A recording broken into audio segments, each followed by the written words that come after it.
And we're live. And we're live. Welcome, future versions of Cori and Sean, who may be watching this in 2032. Ah! Since we've been doing this for a little while, there is a catalog of our conversation and our relationship. I am honored. My name is Sean Waters. I am a fellow philosopher, someone walking the philosopher's way, as Cori so wisely put it here. Um, I'm honored to host today. Thank you for the invite to Yeah, host. thank you. Always. I'm going to start with saying what I most appreciate about you as a philosopher, or I should say, what I see in you as a philosopher. Namely, one, the performance artist bit of it, of how you've been blending philosophy and performance, which kind of touches on a history of philosophy that I don't think we normally associate with philosophy. But you Mm. could say that Nietzsche, who I know you appreciate, is a kind of performance artist of the literary sense. You could say that other people that get like there's philosophy as performance, wonderful. The second, you have a frame of epistemology of intimacy in your Hmm. work of that the site of liberation and the site of philosophical awakening, you might say, is in our intimate relationships, maybe with ourselves and with other people. And what I see you doing in creating those live in-person spaces for there to be intimacy, I just really appreciate all that. I feel like you are a philosopher of practice where you had the my philosophy. I'm not sure if you're still using that, where I it's am, like and you said it right. philosophy and life is like the same thing in my sense of, like seeing how people live is the greatest indicator of their philosophy. Mm. Have I said enough to share why I think you're awesome? Oh my God. Yes, and thank you. I feel so deeply seen. Thank you. Uh-huh. Thank you Hey, for that's saying what all we of do. that. And I just say, like, personally, this is I was excited for this call because it's a mode of doing philosophy for me. Mm. And hearing what you're doing, it makes me reflect on what I'm doing and the differences that we have in how we've approached Hmm. some of these similar commitments and questions about truth and meaning and liberation, um, with or without Jesus. I don't know actually if we want to go with mystical Christianity and David Dean. We could also throw in Buddhist philosophy and our Hmm. history with Marion Codron. But look at me, talk, talk, talk.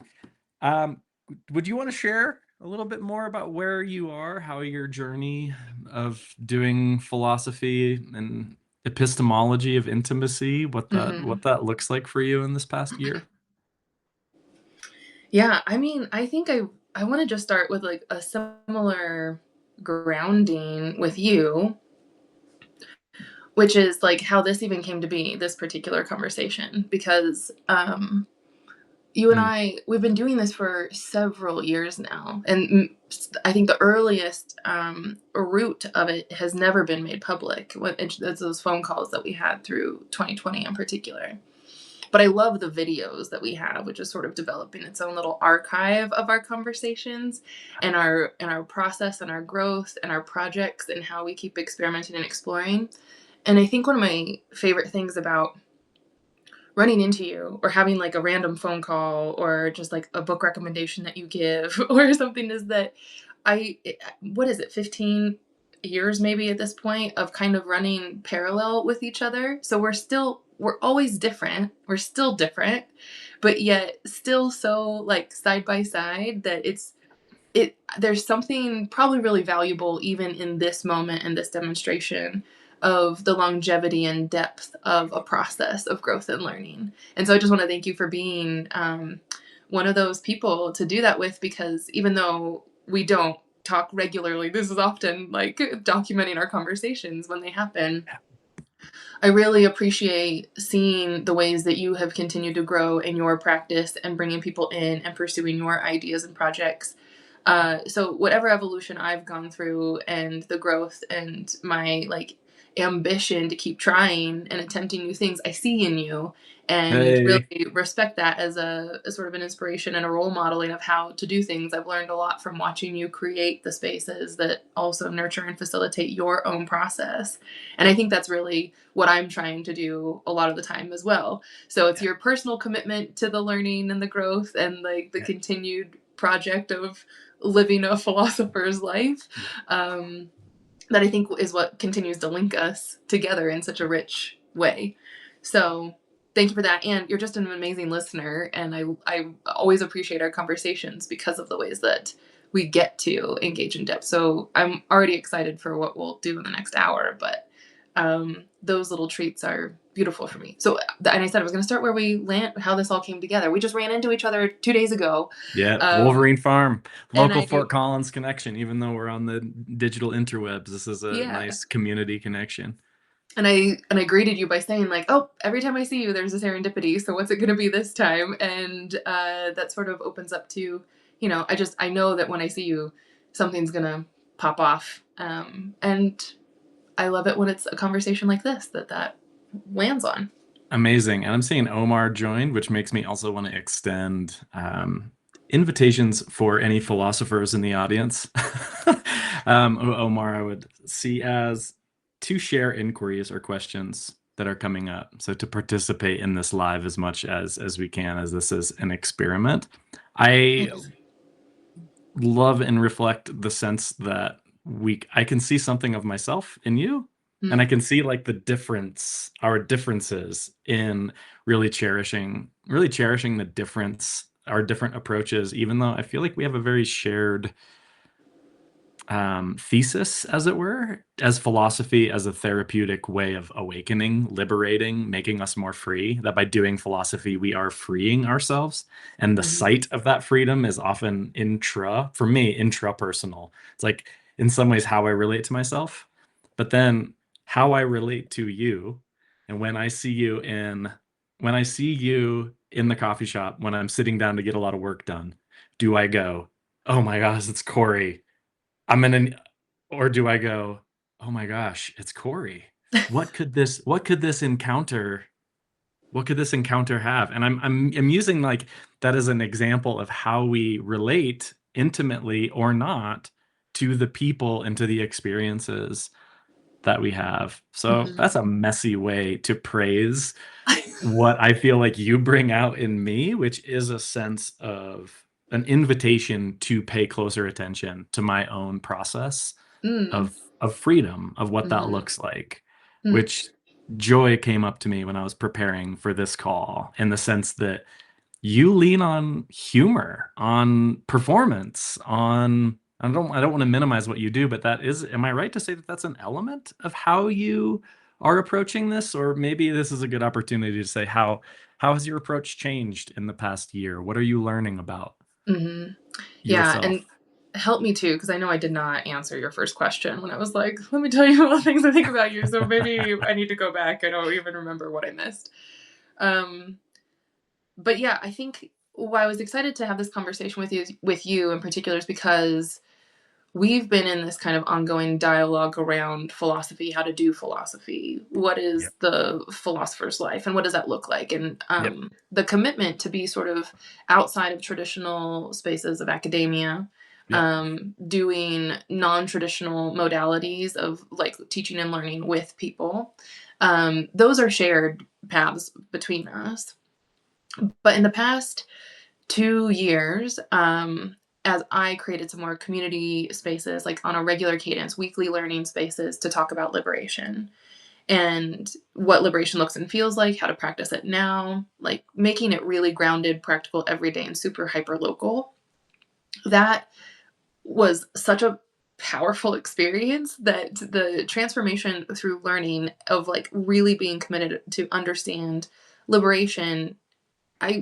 I'm going to interrupt myself and be like, I know that people can maybe want to critique that as being a theoretical project of like, well, That's liberation right. isn't just an idea, right? But that's like exactly the point, to That's right. understand it intimately enough that it can become a readily embodied practice where we can see the opportunities for doing liberation every day, right now, even in these really terrible conditions That's that right. are likely going to be getting worse in the near future. Well, that learning was so transformative that I was like, I have to do something with that then. So, what became the result of that deep learning on a weekly basis with community about liberation expanded into these experimental projects of how else to engage in the philosophical practice in what I feel like is my role and my work, which is to really bring different ways of thinking and understanding to people. And I just sort of claimed it for myself. So I think my process of getting more free culminated intentionally very recently of this like broad declaration of saying, who am I? What am I doing? How I want you to know me now is as a Mm, metaphilosophical performance artist developing an epistemology of intimacy. And that is coming from this like deep lesson and wisdom of what it takes to get free for all of us, not just me, but like how to be more free for and with each other.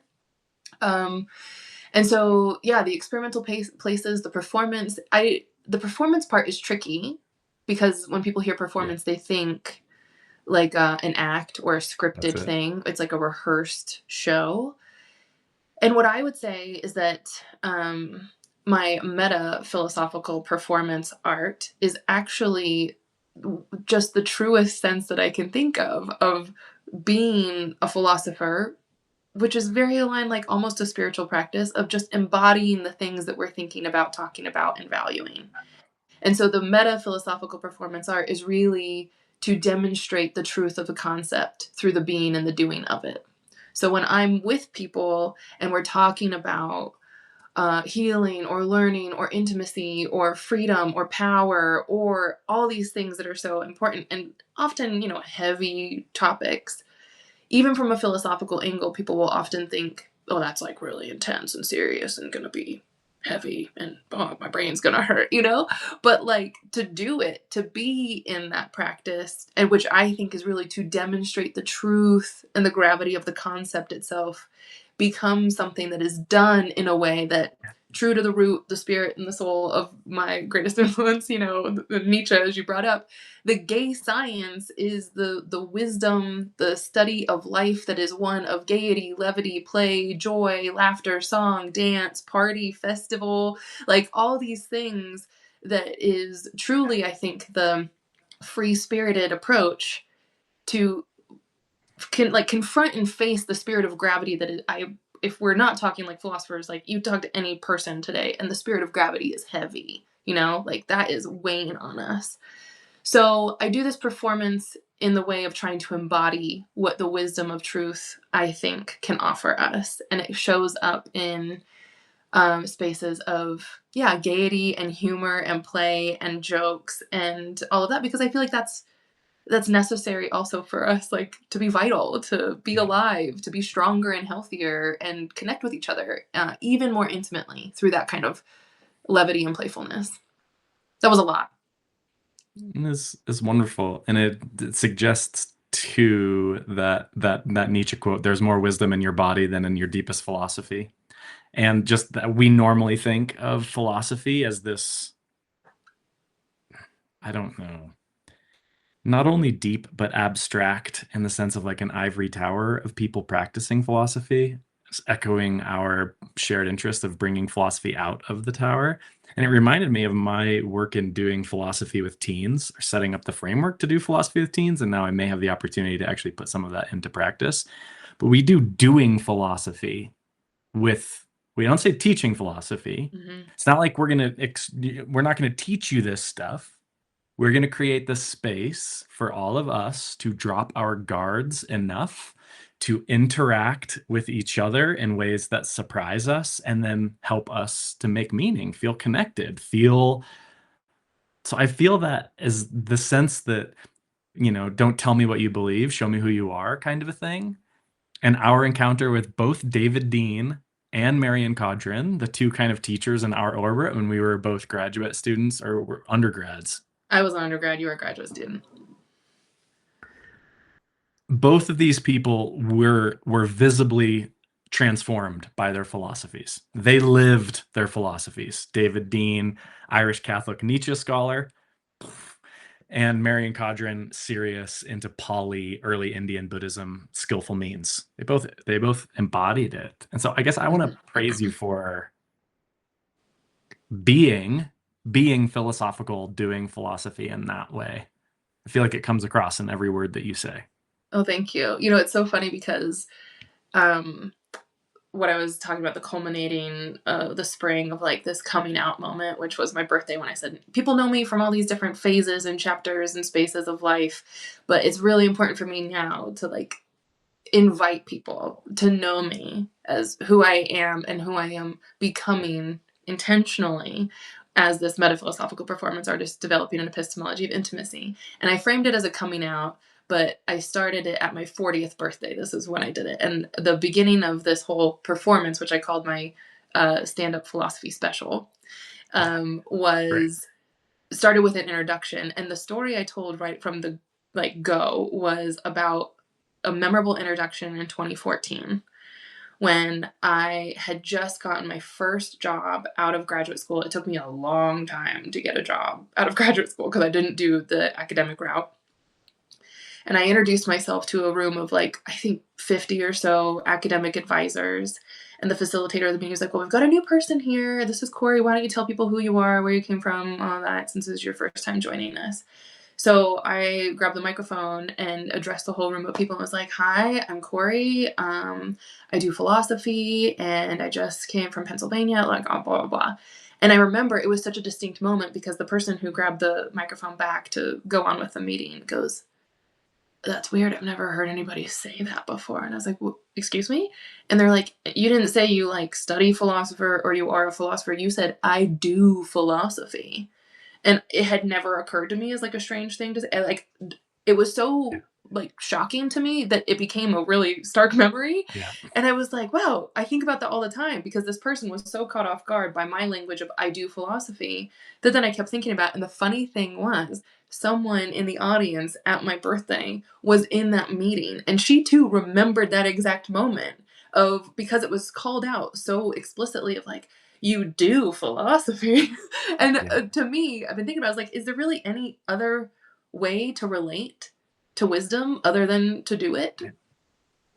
Like Yeah. otherwise what are we doing? Just like pretending to study something that is so far removed from like our actual life. And actually I want to say, Sean, the way that you introduced philosophy, which kudos for saying that.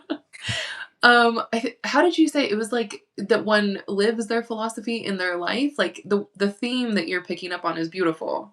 But that wasn't even the origin of my philosophy. Like maybe I've grown into that in the past 20 years. But back when it started in 2008, philosophy was just real basic. Like philosophy should inform our lives and our lives should inform philosophy. They're not separate. But I Yeah. love where you went with it and I think it's very true. And I'm like, I will accept that if that's what you see in me, of the living of one's philosophy is actually how you do it. So Yeah. philosophy being the way of life, or maybe the philosopher's way, is all in there. So anyway, yeah, doing philosophy, I think, Yeah. is inherent and necessary for it to be genuine.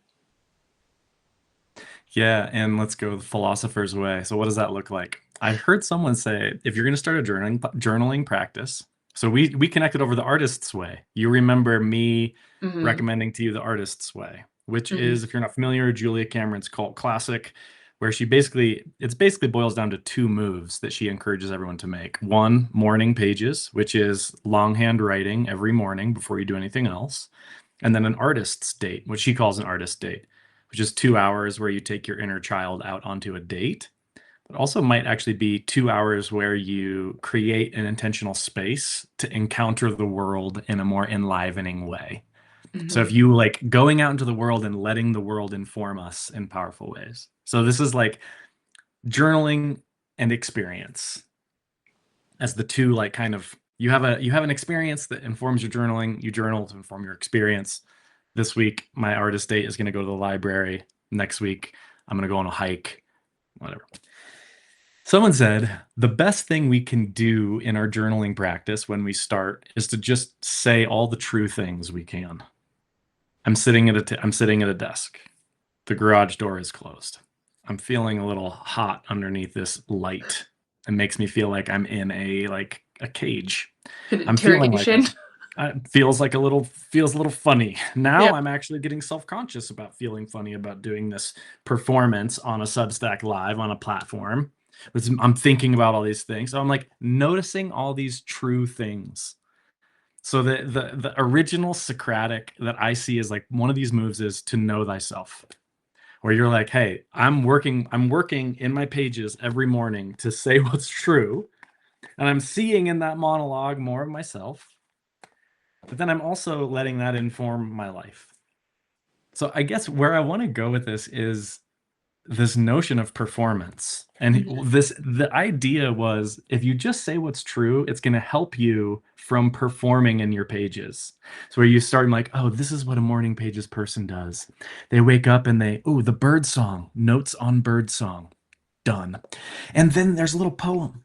And then there's this thing. And oh, here I am performing for myself based on what. And I guess I can see where performance is like a dangerous idea, like, or at least one that would be antithetical to philosophy, because philosophy, Plato says, is about truth.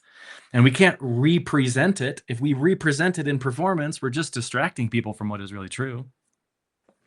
But I'm with you, and I'm more Nietzschean here that like our bodies, the existence of our bodies is true. Our wants, our desires are true. Our inclinations towards freedom are true. And in some ways, like our pretending is true too. Like our performance is true. Is this Are you working this out right now in real I am time? working this out right now. This is what I mean. Okay, so when we connect with people that are able at least to be honest about their projections that they have of us and honest and like, hey, are you working this out right now? This is part of the process. Like this is why Socrates did philosophy in dialogic form. The dialogue is me coming to a greater awareness of myself through talking with you. And in seeing you, doing my best to see you, to learn from you, I learn from myself. We just hosted the last session of this last Writing a Good Life on perspective. And someone said something, hey, I feel like you learned a lot from me in this session, which is the best thing I could say about you as a teacher. Like, I feel like we did our job as students because I feel like you learned a lot from us. And I'm like, Hmm. yes. And part of the philosophy is to set up the conditions where I do all these weird tricks where I destabilize myself as the teacher. So I'll like do something and act like I don't know what I'm doing and then wait for someone else to like rush in to be like, oh, I think what you mean is I'm like, yeah, Mm. you go. Like, I'll just, Mm. now you go. And that to me is the inquiry I wanted to get to, the critique, as it were. When you are, and I love this, how you were like, hey, everybody, this is how, please see me in this light. Will you all see me in this light? That to me is so interesting. I have never done anything like that. I am always like, whatever, what the fuck? Like, see me however you want. I'll just be up here like being an idiot, and you can see an idiot or not. But I don't know who I am. So like, Mm. I don't pretend like. But also, I don't know. That's just so interesting to me. My sense is the almost the polar opposite, where you're like, hey, I'm gonna show up in space, and you tell me who you are. But that's not really what I do on a birthday party either. So giving you a lot to work with. I don't Oh my know. I'm god. working this out. I'm working this out right now. I don't know what So I'm saying. much. Let me just say, I do a lot of things that most people respond with. I have never done that before. That's okay. It's good performance art. So that's not uncommon. I'm sitting there, I've got a lot swirling in my head right now.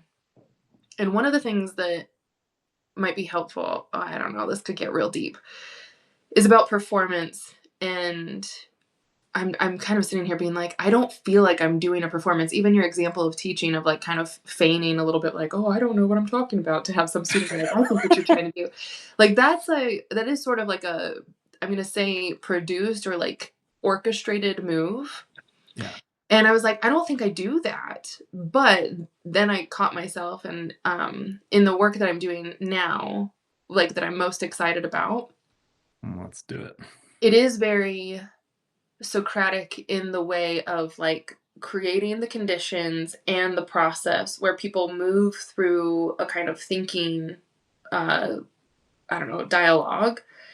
And in a way, I'm the orchestrator. I'm the one maneuvering where we're going to go, but I anticipate the sort of experience that they might have to a question or to a prompt to get them thinking from one angle.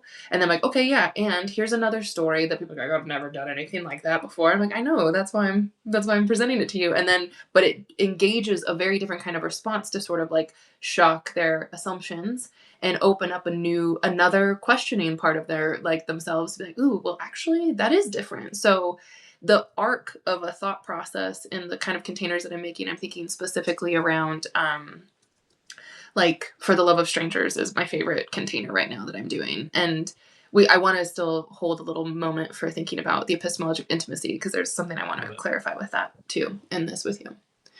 But creating a container where people are actually moving through this arc of a designed thought process to land in something is like been so much fun and so Yeah. beautiful. And when it happened a year ago, I was like, oh, this something good is happening right now. So that's what I've been playing with and experimenting for the past year, is actually how to create this like movement of an experience. It is challenging people's thinking, but it's also very fun. And we do it in community so that people are actually experiencing this through dialoguing with people they do or do not know. Yeah. And that's been so rich and really fun for me, like truly fun. Like I feel like a magician, I feel like a wizard, I feel, like a really amazing teacher when you can watch people like think one thing and then go, oh wait, and then land somewhere really poignant or really insightful and special, and then they go, I'm gonna keep thinking about this for a while, and ideally, as always, like it's not just to keep thinking. My hope is to give people something to practice. And so the meta part of all of that is also, I think, sort of social political intervention, if you will, of Yeah. trying to get people to be flexing the muscles and doing some reps around how to actually engage in thoughtful, meaningful conversations with others, because it is so hard Yeah. now for Yep. people to do that. And especially when it is just asking sort of the question, Yep. and thinking with each other, and they're sharing. But I feel like one of the most radical things that maybe I am getting very comfortable doing is experimenting and asking questions in public in front of people. And those are even questions of myself. Like, what the Yep. fuck am I doing? What is Yep. this? So over the years, I've been experimenting in like weird, radical, unexpected kind of ways that I don't know. I'm curious what you would think of this, because it harks back to this, like, here's how to see me.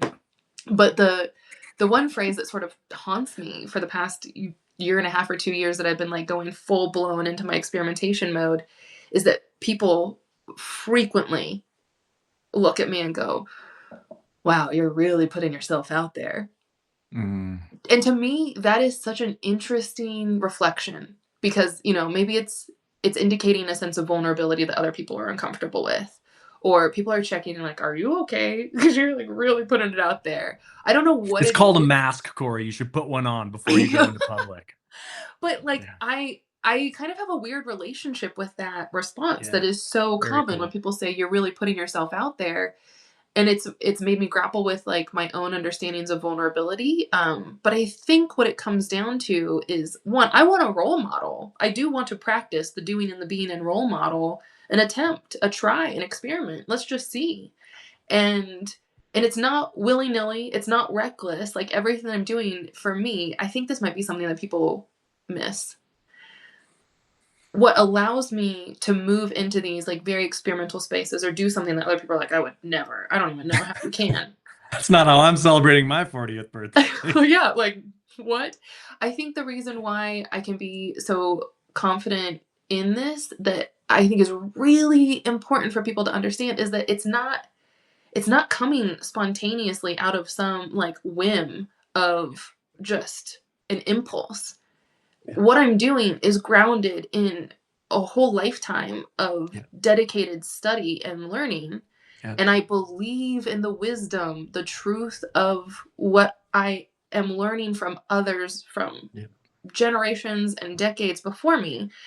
And that groundedness is exactly what I carry into any of these like experimental spaces and projects. but I can understand why people would feel uncomfortable with that of like, wow, you're really putting yourself out there. That feels really like precarious, even if they don't have the same set of frameworks and tools and grounded like internal constitutions that have been built up from what amounts to this is one of the conversations I remember you and I having in 2020. I was like, my sense of faith is like so deep now. And I would have never identified as a faithful person, but in 2020 things shifted for me. And since then, I'm an extremely faithful person with like I move with a lot of faith, but I've been talking about that kind of like Kierkegaard, like the leap into faith, not a leap of faith, like not a blind sort of like I hope this goes okay. I don't know. No one can ever know. That uncertainty, the unknown in that way is like terrifying because it feels random whether it's going to go well or be disastrous. So that kind of faith for me is not how I move when I say I'm like I'm going to take a leap into faith because I actually have so much that I'm like bodied holding on to that's holding me. So it feels like actually being able to walk into something with much more confidence, even though it's still unknown, even though it's still an uncertainty. I don't know how it's going to go for sure, but I don't feel at risk so much in it, even though it is inherently a risky attempt because we're trying something new.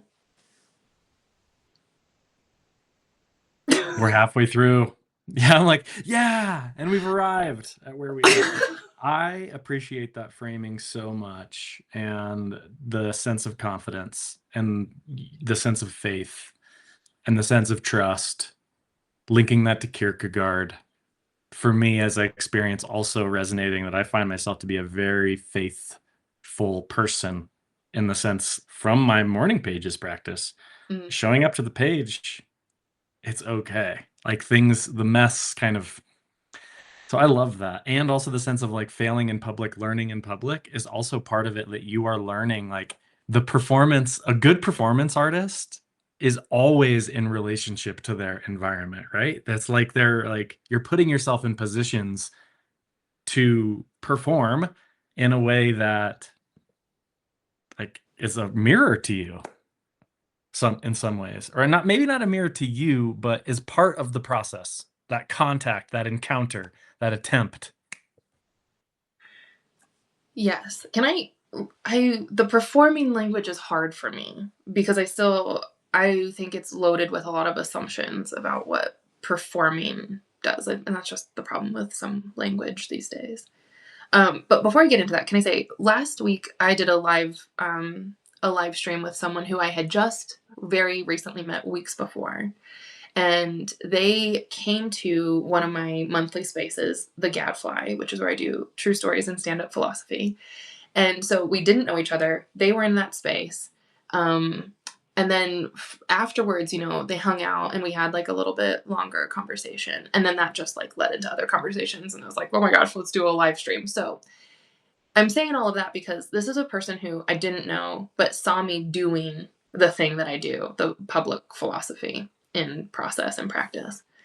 And they were somehow astute enough, or it was obvious enough what I was doing, that they literally gave me language I had not thought of. And they were like, I feel like you're just making philosophy relational.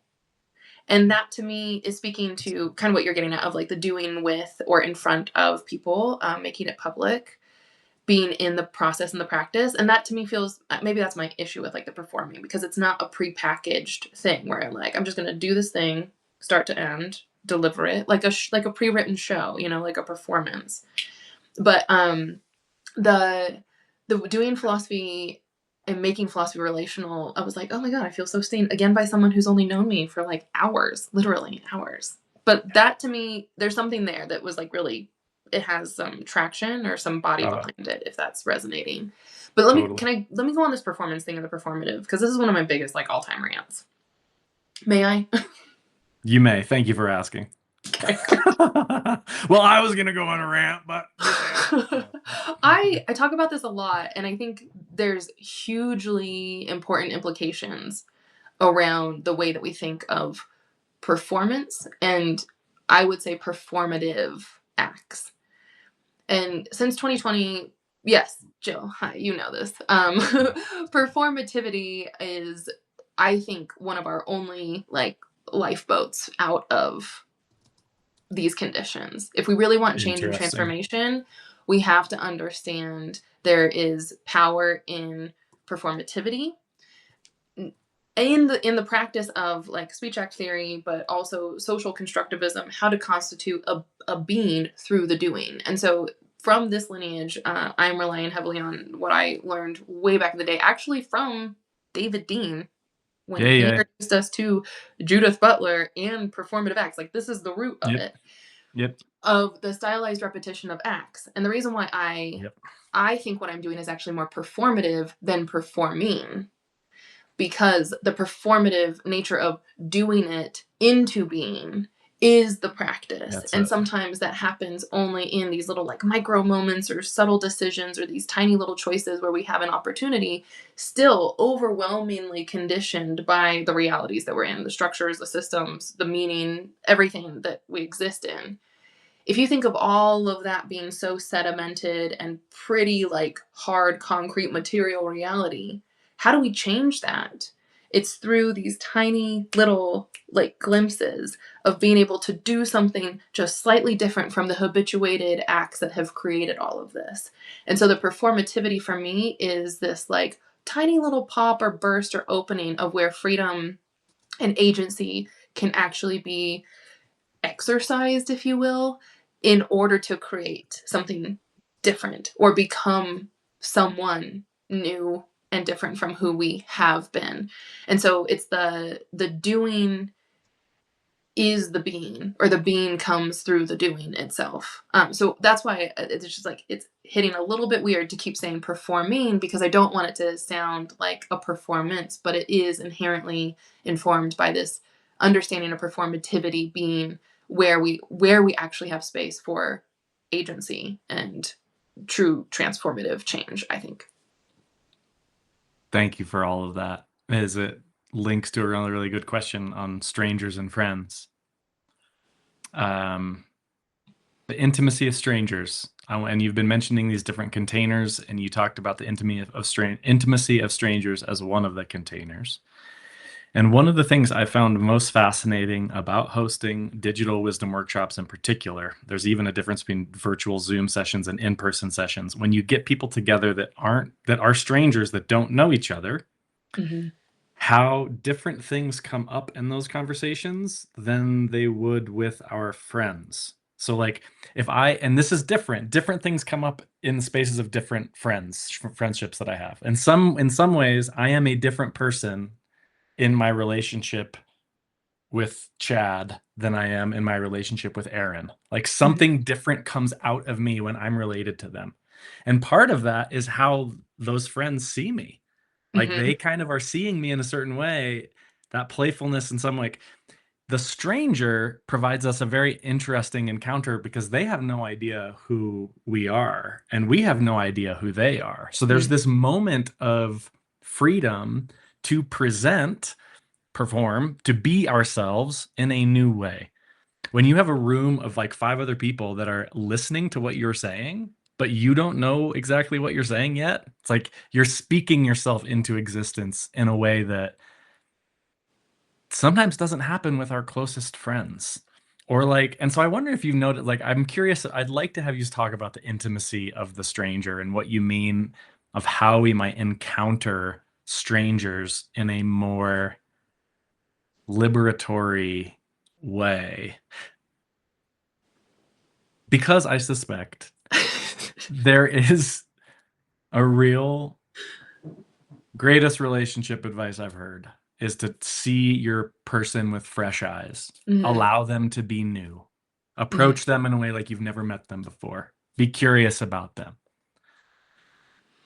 And I feel like that is part of the social political regeneration that you were talking about is our capacity to see people that are very different from us with that kind of with fresh eyes. And I Okay. guess I'm curious. I know once again, it's like a five-parted question. Good job. Awesome interview skills. This is a dialogue. It doesn't just have to be a Yeah, straight I appreciate interview, that. but That's right. That's right. That's right. um I love that, Jill. Okay, so I have about 4 or 5 things going on in my head. I'm gonna see if I can weave them together. A long thread of my work for about 15 years ish has been around um, the importance and potential of us actually developing authentic relationships across our differences. Yeah. Way back in the day, way back in the day, that was coming through in my work as feminist friendship. And I called it feminist friendship as a practice of resistance and a political like practice of like that would foster solidarity, because unless and until we can really understand each other and our differences as who we really are, if we can make bonds that are built on this intimate connection and a depth of understanding, now I know how I can show up for you and how to care for you, and we can build that kind of trust. So it blends into, or sort of grows into, an informed sense of what solidarity really looks like. I still believe in that. And so the kind of political necessity of having real, genuine, authentic relationships with people so we know how to show up for one another, I believe in. That's, I would say that's like inherent to love too. So instead of projecting our assumptions on our people, we have to really be open to knowing who they really are so that we can be in an authentic relationship with them. Um but so for the love of strangers, like, it's funny how this container itself evolved. When it initially started, I would say the philosophical weight of it was like pretty surface level. It was more, experimenting with like workshopping some of my best worst ideas for meaningfully connecting with others. And this is an idea that grew out of 2020, when that tagline was actually like, um, my best worst ideas for meaningfully connecting our way out of a no, intimately connecting our way out of a meaningless existence. So like bleak. Ugh. But We are it, in a poly crisis, apparently. yeah. And so I don't think we have a meaningless existence. Intimacy and relationships can help us develop more meaning, sure. But for the public, doing this on a public stage in town, meaningfully connecting with others is a little bit better. Some people get weird around the word intimacy too. Okay, let me come back. I started that with like saying, here are some weird stories of things that I've done to meaningfully connect with people. What do you think about that? And people are like, ooh, weird, I would never. And I was like, oh my God, at the end of a year, I had told over 70 stories of things that I have done personally to meaningfully connect with people. They run the gamut of like very unorthodox things to do in a professional space, very unorthodox things to do in like an intimate partner kind of space, weird ideas for how to develop friendships and show people like this is what a friendship looks like. Like I'm all over the board with these But ideas. side note, on being evidenced of being all over the board, I still show your anal bomb video to my CO 150 classes. See? And it is still super awkward, where I'm just like, hey, you want an example of an Ignite presentation? Here's someone that I know I'm talking blushing. about It's the like anal bomb. I'm embarrassed, but like, yeah, Yeah, it's there you go, Jill. maybe that's one of my Corey best has worst a great ideas. YouTube video, a Yeah, great terrible idea on the anal bomb. Your TED yeah. Talk went, or not TED Talk, Ignite Talk. Anyway, yes, Anyway, I yeah, can a best attest worst that you have idea. done a lot of experiments in I this have space. done many things. And so the idea was to make it a little bit meta and be like, here's an idea of what I've done to meaningfully connect with people. What do you all think? Now you're talking about that bizarre or strange or unexpected idea. And in the conversation with strangers, they're meaningfully connecting because lo and behold, people are sharing their own thoughts and feelings and maybe some of their experiences. Okay, easy recipe. But what that has evolved into now, for the love of strangers, is getting much more philosophically rich in that Socratic movement of thought that I was talking about. Like I'm realizing, I think platforms are important, and if I've created this space, somehow forged a public space, I want to be able to use that to like really do important work. Not that meaningfully connecting is not important, but I want to like push the topics that we're talking about. So I'm talking about getting free. I'm talking about like really radicalizing our notions of like what is our responsibility to do in this lifetime, that kind of stuff. And anyway, last month, July's theme of For the Love of Strangers was loving perception, coming from Marie Lugones, Marilyn Fry, and the concept of the loving eye. And so when you were talking about like students and perspective being the last theme, like perspective versus perception is an interesting, different Yep. take too. But something that has emerged very powerfully for me, and this is going to sound somewhat contradictory, but I think it's just the dialectic of how it goes, of like, yes, deep, honest, genuine, enough space for people to be authentic, and this is how we form our connections and our bonds and solidarity and how we show up for each other. And part of For the Love of Strangers is like, listen, I don't need to know a fucking thing about you Yep. to show up for you. In Yep. these times, in this reality, I think what also is really crucial is that, like, maybe we don't have to know anything, but it actually Yep. is questioning our attitudes towards true, total strangers. Is it possible for us to show the same level of loyalty, compassion, and dedication to people we do not know in the least?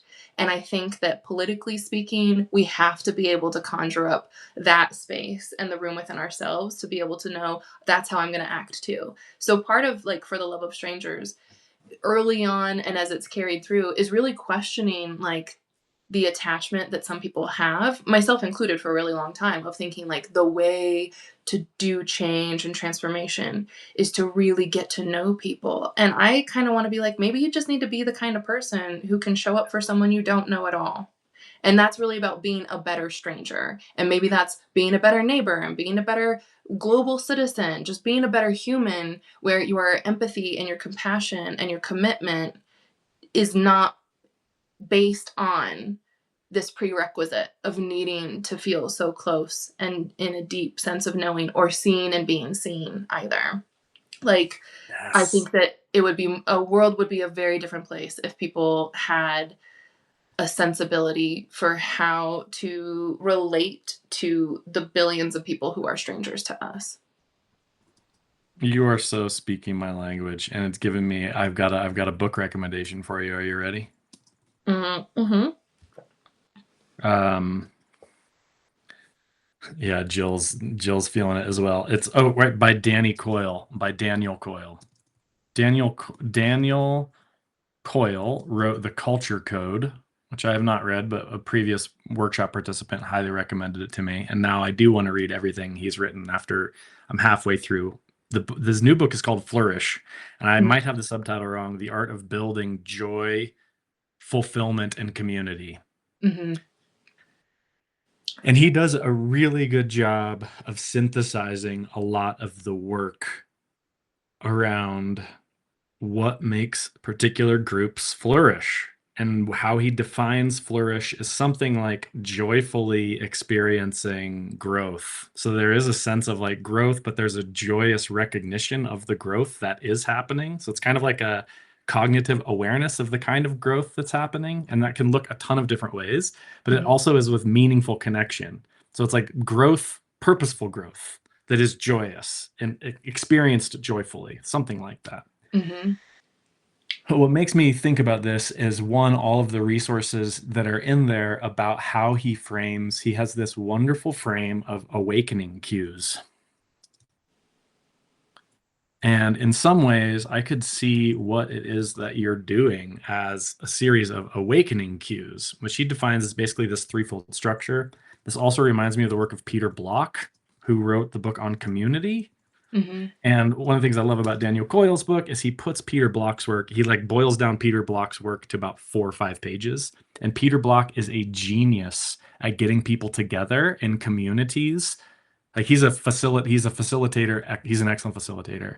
And he basically found there's these 3 particular moves. And the first move is to drop the armor, to basically create the conditions where there is an openness, which means a kind of dropping. And that's also, or letting go of something. There's something that like we traditionally put down the armor we would normally have when I engage with someone. So I think is connected to our self-concept. It's also connected to other concept. It's also connected to the discursive thoughts that are constantly judging whether or not I'm saying this well enough or whether or not I'm doing it. So like mindful practice is how I Mm-hmm. approach that. That's number one, is disarming conditions. Number two is an exploration of deep questions. So now that it's dropped, Mm-hmm. tell me a hero you've had in your life. And then so like he has a whole series of potential questions that you can ask in this space, and should be groups of 3 to 6 any more than, because 3 to 6 is where people are responsible. And Peter Block's move is moving people towards a more radical responsibility. Mm-hmm. So like he'll end the session with, what's one thing you can promise to the people in your little pod, so that I am on the hook in some way. At the end of our meeting of strangers, friends, I'm going to be more responsible to something than I was at the beginning. This friendship is making me more responsible to my commitments, Hmm. to my priority in the singular. And then the third is creating meaning, like that connection. So now I hear your commitment. That makes me connected to my commitment. I'm more commitment, more commitment. I'm more commitment to the responsibility that I have. And you've helped me see that. And wow, we Hmm. just made meaning. And I think what's so amazing is that this is what we are. This is what we do. You create the space for people, and it just happens. Like people will, and I wonder if that has been your experience, where it's almost like, wow, and or how much do you have to be like, whoa, whoa, whoa, let's not like call each other names. That's not what I wanted here. I I think something that's really fascinating is that I get a lot of feedback from people who say, "Oh my god, I'm so surprised that like we were able to go this deep that's with just it. strangers on a random Friday." Likewise, But same it's feedback. because the reflection is often, but it's because of how you showed up first to like That's right. invite people in. So I do That's right. still feel like there's like a little bit of that role modeling Yep. of what that looks like. Um, and Performativity embodiment of the postures that you're kind of expecting in a yeah, it's like sense. you yourself change the conditions That's right. by Absolutely. being showing up differently.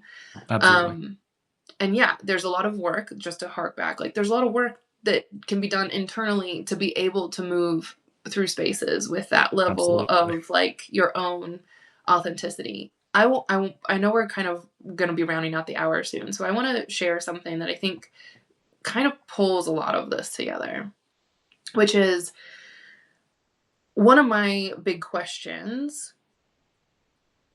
ever since doing Liberation is Local, thinking about what does liberation look and feel like, has been what would, fill in the blank, something, something, something, if we were free. And so one of the questions is, how would we meet each other if we were free? That presumes people have a little bit of content in what free looks like and what it means to be free. But I think posing the question even to myself of like, how would I move if I were free is really my project. And so as people are go like, wow, you're doing so much or you've changed so much, and why I'm like, I want you to know me this way is because I feel like I've gotten so much more free. And it is an invitation to say, instead of just saying shit's bad, that sucks, everything's terrible, which it is.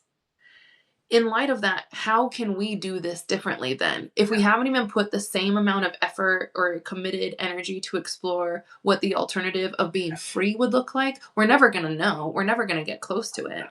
And so I like to start with this question of like, and what would you do if you were free? And how would we meet each other if we were free? Um, and that to me is like, I wanted to bring it back because when you were like, you might be on stage and doing this thing in front of five people who have no idea who you are. So they're like, their first impression is whatever you give them. I've thought a little bit in a way, like, I don't think I can have an alter ego. I've thought about it. I was like, maybe I should. Maybe there's some psychological protection, recommended to have an alter ego so you can like experiment, but it's a little bit compartmentalized or disassociated from like your sense of self. People do that. It's like not unheard of and not uncommon. It doesn't work for me. And I like lately, I'm thinking, what have I done in the past 2, 3 years of this deep, deep work and experimentation and growth? I've even thought, I was like, wow, I wonder what would happen if I moved into like a totally different town or new city and just met entirely new people who don't have the longevity of like 20 years of relationship, who don't have these prior conceptions of me feeding into how they know and experience me now. What would happen if it was like plop straight into a new place, new people? And I thought, not is like sometimes we're like, are you okay? Are you having like a mental breakdown? Are you completely disassociated? But more to be like very intentional of, if I were this free in a new place with new people, what would that do to my relationships or the opportunities, or the kind of community that would be built from that space? It's almost like a thought experiment around like, I don't know if it's necessary, but like a little bit taking out the contamination of our less free selves and starting from a free place. I've thought about that a lot, and I think that that was kind of the invitation from my birthday party too, to be like, I can't do that. I can't remove the 20 years of us knowing each other. But I do want to invite a new connection of, if we were free, I feel more free. This is how I want you to know me. And it's not a mask. It's not trying on a new persona. It's not like living into a new personality or character. Again, it feels very, very authentic. But I wanted to name that because I think the question, I hope, sort of sidesteps a lot of the temptation that people have. You know, when you hear stories like, just go remake yourself, be a new person, like you can be whoever you want, start all over.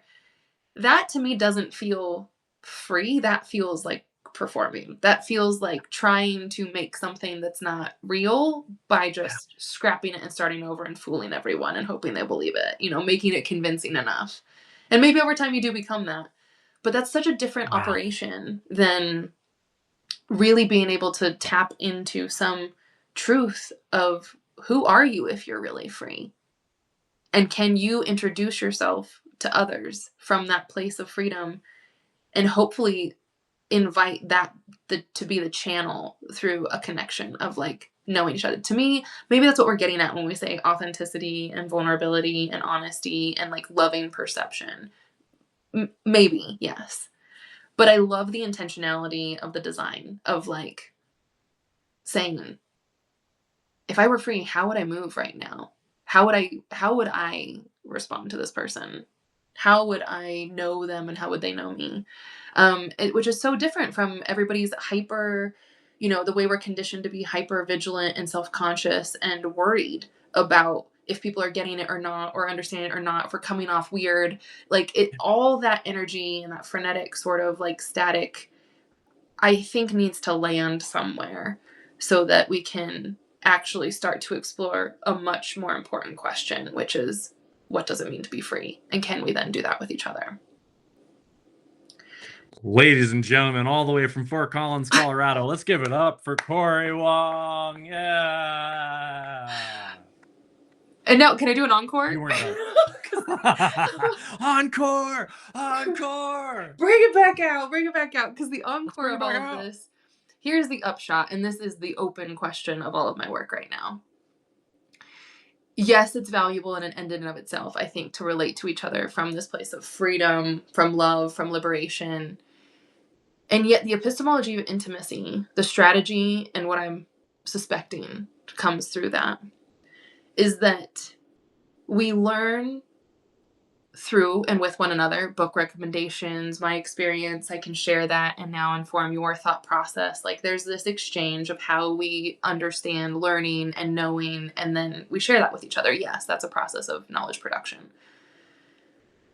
But my hunch and why I'm so committed to this question is that I think that by knowing each other and ourselves more intimately, that will lend itself to answering some of our biggest questions in ways that we don't have access to yet. So it's not just the practice of becoming more intimate, but my optimistic hope, my philosophical hypothesis is that by becoming more intimate, we will actually be able to answer these questions that feel so impossible right now. Like how do we change this course that we're on? How do we end or remedy the many polycrises that we are being confronted with? And I don't know that we have the answers right now that are actually sufficient and satisfactory, because we don't have the sort of ground from which the knowledge that could answer those questions, it's not nourished enough. And I think that our relationships, our intimate connections is the sort of fertile soil from which those answers could come from. So that's really why I'm committed to the epistemology of intimacy. It's sort of an antidote to everything that has led us into the polycrisis that we're in right now. I hope. I will see. I could be very wrong.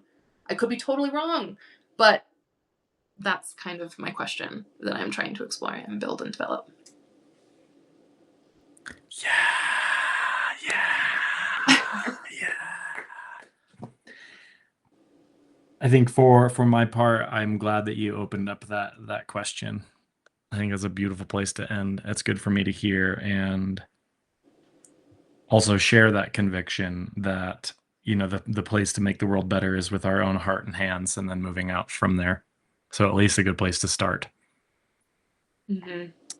Um, I also really, as a way of closing, resonated with I heard I heard echoes of Byung-Chul Han's achievement subject, and that like getting free and just basically like we can do all this stuff, like to remake ourselves. Like you can remake yourself. You can start again. Any of those kind of wise prescriptions can become a certain kind of yoke that we're carrying. It's almost like we have to see what these words mean for ourselves.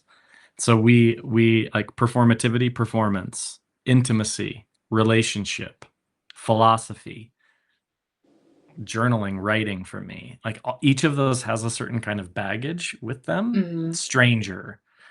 So I guess I'm appreciating leaving this call my commitment to considering these words. And if we are prioritizing, and I would like to prioritize a kind of loving gaze where we are looking at the world with eyes and through eyes of love and how that connects to peace, I that's just really powerful. That's powerful in the sense of being free to maybe you don't need to optimize your life. Maybe you don't need to remake yourself. Maybe social media is just meant as a reflection for you to come to a deeper knowledge of yourself. And it's a permission for you to be more authentic. But maybe authenticity is itself a certain kind of trap, and you don't need to be authentic. Maybe we are in genuine relationship. Maybe we are more our community than we might otherwise. Like all of these questions to me provoke a sense of freedom, of there's something powerful there. So I guess I feel like you challenge me in a very nice way. So I appreciate your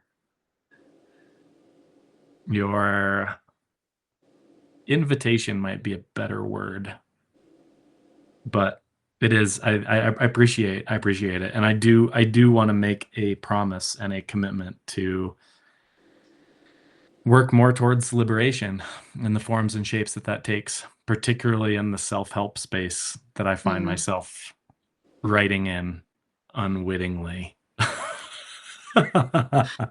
Yeah. And I think I want to end with something that maybe is helpful. Ugh. There's a thread in a lot of what I do that is like, I guess, this like redeeming of philosophy. I've always been that, even though I'm like really critical of a lot of how philosophy gets done these days. It's almost like, but it's because I love philosophy so much that I want to like redeem it. Like the most patriotic person is the one who criticizes vehemently our country. Yeah. So I feel a lot like that, but I also want to. I think I hold some tenderness, grace, compassion for the process of like how hard it is to really grapple with a lot of these big questions. Yeah. And we started when you're like, what is the philosopher's way? I was like, I don't know. I just was like riffing on the artist way because that's one of our connections and how we met. But I do think the philosopher's way, when you were talking about the artist way and taking yourself on like artist dates for like 2 hours a week, I really want to say that like for me, an authentic way of being that feels the most free is for me to live every day and every night as a philosopher. So I'm not doing this 2 hours at a time once a week. Like my life is this. Yeah. And some people, really no one has an inside glimpse into what that looks like every hour of every day. When people do get a sense of it, I think they're really shocked at like how intense it is. But I feel very privileged and very fortunate, of course, as one must have a degree of privilege to be able to just be in this philosophical space all day and all night. But it also is like a wildly disciplined lifestyle, much like a monastic kind of like practice. And I'm saying that just because, in a way, when I said like redeeming philosophy, I feel like my responsibility is to stay in this work and stay committed to the daily, nightly practice of it is my lifestyle. And that feels good to me because it feels authentic. And this is how I feel the most powerful and liberated and free. And that's not the functioning of the world. Like everybody's got to do their own part in their own way. And so I never think that everybody should be the philosopher, you know? But I do feel like a responsibility of someone who does this work is to try to deliver it and be the bridge and the messenger and offer the invitation and the question and do the work of making it accessible and tangible and grounded for people to continue living the lives that everybody has in their own way, but plugging in the little insights of philosophy so that you don't have to become the monk and the monastic for 20 something years and live this lifestyle. That is just not possible. That can't be what we do. But the value that I can try to drudge up from my own practice, I want to be able to offer that to people. And so that feels like the responsibility and commitment that I will continue living into. And yeah, redeeming philosophy, but also really alleviating the pressure. Like, you don't have to be a philosopher to, become more free and who we need to build a more liberated world. You got to be you and do your part with that perspective integrated in. But the actual work of being a philosopher is not for everyone. And I think that's okay. That it has to be okay. Yeah, you're really putting yourself out there. Touche. Yes. No, I appreciate that. I do want to maybe leave some room to say hi to Stephen Burton, one of my students last semester. And Jill, I don't know I if love Omar, if Jill. you're still in there. Yeah, I've been really awesome to see your comments, Jill. Thanks for making this feel like we're in a more free future. Um, does anyone else have anything? We kind of passed time, but Yeah.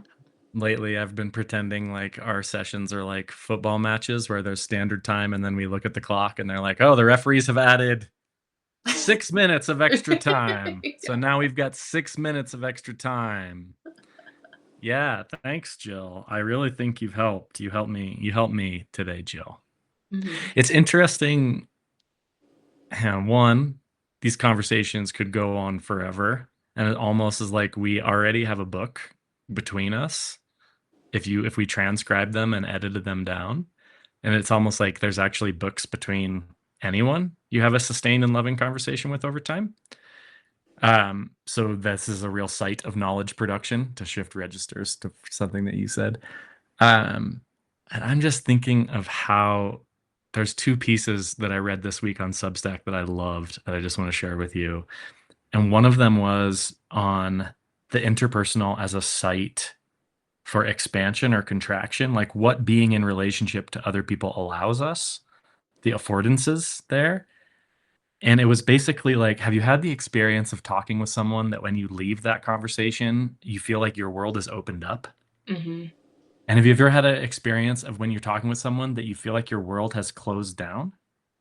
And that the role of a good friend is basically to show up to someone in the sense that opens up their world to Hmm. them. So you're like, "Oh, I hear you saying this. You know what that what?" And then you're like, "Oh my God, I didn't have the words for that. It is relational. Wow. Yeah.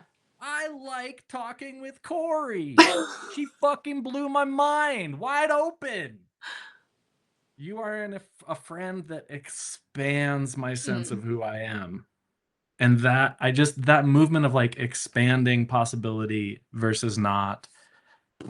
Big props to you. I feel like, May I uh, say something about that? please, That yeah, is that's one what of the best. That is one of the best things that you can say. I think it's a huge compliment. Thank you. I feel similarly, and I want to be really explicit here that like I have a grounding framework that it's. informs my practice of this, which is I love it. I'm highly, highly, highly influenced by Simone de Beauvoir's Ethics of Ambiguity. And my ethics Mm, is so simple. It's so simple, which is basically use your freedom to open up more freedom for others. that's it. And I Gosh. mean, my ethical framework is Simone de Beauvoir, Ethics of Ambiguity, with bell hooks, the love ethic, and I add on an equity lens for justice.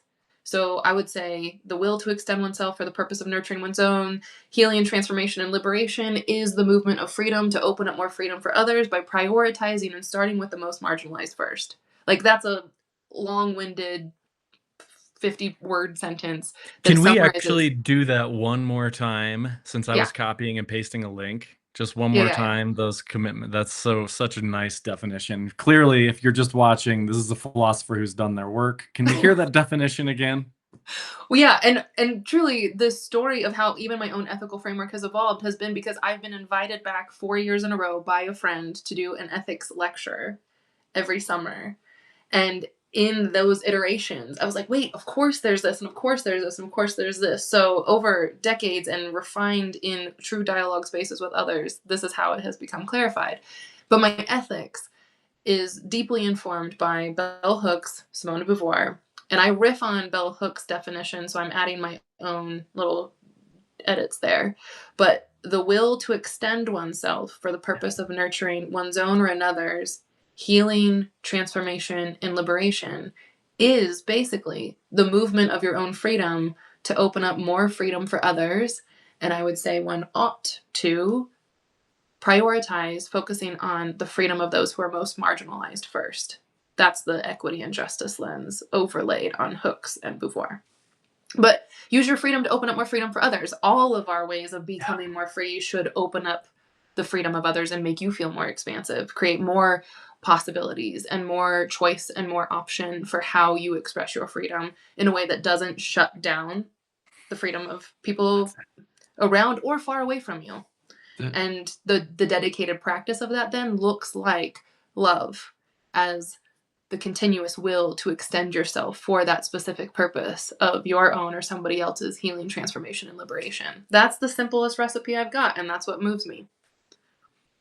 Well, let's end on that. I am hereby committed to that form of love, and it strikes me that this is the rules that I like to set down in a college classroom: is that you are free as long as your freedom doesn't impede on another person's ability to be free in the classroom. And I want us Mhm. to be aware that there are things we can say, and there are ways that we can say those things that might make other people in the room not feel as free to share.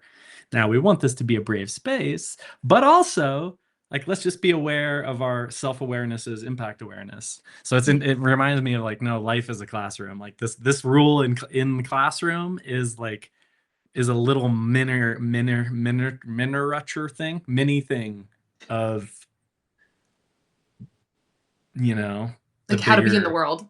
like how to be in the world, right? Yeah. Like, express yourself, be passionate, be transparent, be genuine, but also realize that how you talk Yeah. might affect how other people talk. I And don't pursue know. your projects with passion and fervor and commitment and discipline, but make sure your projects are not those that are impeding on the Yeah. ability for others to pursue their projects for meaning and life and freedom. All right, well, Corey, I'm going to reach out. We still didn't talk about Epicureanism and sources of passive income and how to create a life as a philosopher, and which is some of the things I've been looking at as entrepreneurialism in the modern world and how to do that in a sane way, Yeah, it's a struggle particularly for as me. philosophers. Yeah, it's just it's interesting. So there's a lot we didn't talk about, and Hmm. maybe that will be another time, is to really reflect on what we're building in the Wisdom Hmm. Workshop, Garden of Programming, philosophies upcoming, and maybe I'll just invite you to do a feminist liberation, like living philosophers. My sense that I want to do is world philosophy as a lived personal experience, and how we Hmm. encounter Epicureanism, for example, teaches us more about ourselves and our own commitments than it does about Epicureanism. So that kind of like and extend. Anyway, I imagine some fruitful collaborations Beautiful. in extra para academic philosophical exercises. And as far as an entrepreneurial take, I am struggling with that, but I will say For the Love of Strangers is my favorite project right now, and there's so much potential there. So I am pitching that as a container for groups, teams, organizations, Love it. retreats, birthday parties, like just a community Love it. program, anything. Like there's so much power and potential in this that has been I've been honing it for now a year and a half, and it like I just Great. know there's something really, really rich and powerful in that. So I invite people to be like, yeah, let's do For the Love of Strangers in this particular pocket of Context, community. situation. Yeah, yeah, and see what Yeah, happens love because it. it's kind of Yeah. magical. Great. Well, I will then encourage any people watching this now or in the future that if you have gained some trust in Corey's ability to facilitate an awesome, rich session that's situationally aware and well grounded in decades long practice, you should hire her. Well, let's do this is a mutual. So let's do our mutual plugs. My stuff, CoriWong.com, CoriWong is the easiest for positive philosophy consulting. And Sean, where do people find your stuff?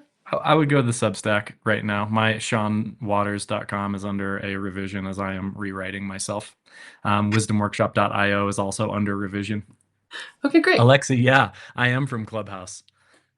I love Clubhouse. I still think Oh, Clubhouse is the future of the internet. I I really hope. remember those days when you were trying to get Yeah, me into Clubhouse. that's right. And you're like, my nervous system does not allow. Let me tell you, do not go on to Clubhouse now. If your nervous system couldn't handle Clubhouse in 2022, it is t- anyway. Still, connecting with people by audio in real time that's not scripted, where there's room to hear people's voice, it's just Mhm. astonishing to me that it's like, oh, this is what it feels like. This is what I like about social media. It's just the voice is so real. Like Steven, yeah. Be careful out there, Steven. It's like the dangerous comment section, but in audio. So put up your Yeah. protection. Maybe. All right. Okay, thank you. Corey, thank you. We'll see you. We'll see you. Thanks for being open to do this today. And it was good Thank running into you you. yesterday. Always. Okay. Be well. Talk to Okay. you soon. Bye now. Bye. Bye.